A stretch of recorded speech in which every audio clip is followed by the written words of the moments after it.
In this orchard, we have prepared over 100 peach saplings. Today's task is to complete grafting for all of them. To ensure a high survival rate in mass operations, we adopted the method of shield budding. This technique requires skill, but once mastered, the union heals quickly and the saplings grow more steadily. First, cut an appropriate incision on the rootstock branch. Make sure the cut is smooth, not rough. Then take a strong bud from a quality peach branch. The bud must be plump, with a small layer of wood to retain nutrients while ensuring close contact with the incision. Insert the bud into the cut and wrap it tightly with grafting tape, leaving only the bud exposed. This allows the bud to breathe and prevents dehydration. Repeating the process plant by plant, soon the entire nursery of peach saplings is filled with new hope. Next comes summer grafting of apricot trees. This time, we chose the King Apricot as scion. Since it is the hottest period of midsummer, the key is fast, precise, and steady. In high temperatures, water evaporates quickly. Any delay can cause the bud to dry out and reduce survival rates. For this, we use T-bud. First, make a gentle T-cut on the rootstock, then carefully lift the bark. Next, prepare a dull-shaped bud, making sure it is plump and undamaged. With the wood and bark tightly connected, insert the bud into the cut, press it gently, and align the cambium layers as much as possible. Finally, tie it firmly with grafting tape. The important point here is to keep the bud uncovered, letting it remain exposed.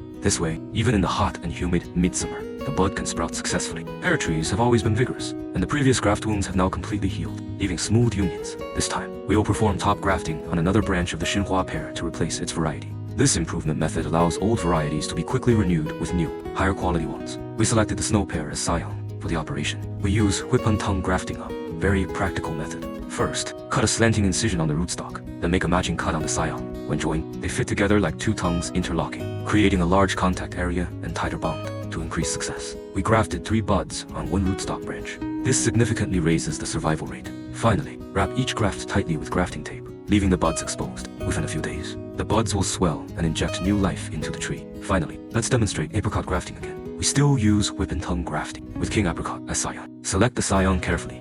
Must be healthy, with plump buds and fresh cuts. Prepare both cuts neatly, then join them layer to layer, even if only part of the cambium overlaps. It will help healing. Once inserted, wrap it immediately with grafting tape to prevent air from drying out the union. Be sure to leave 1 to 2 buds exposed, both to monitor growth and to ensure nutrients are concentrated. Completing grafting is not the end, but the beginning. The next steps are shading and moisture control, especially in summer and early autumn. Strong sunlight can scorch the graft if left unprotected. Also, check the grafting tape regularly. Once buds begin to sprout, loosen the binding in time to prevent restrictions on growth. As time goes by, these buds will swell and grow into new shoots. Once they survive, it marks the success of this orchard's improvement, whether peach, pear, or apricot trees. By next spring, they will bring forth new vitality and the hope of a bountiful harvest.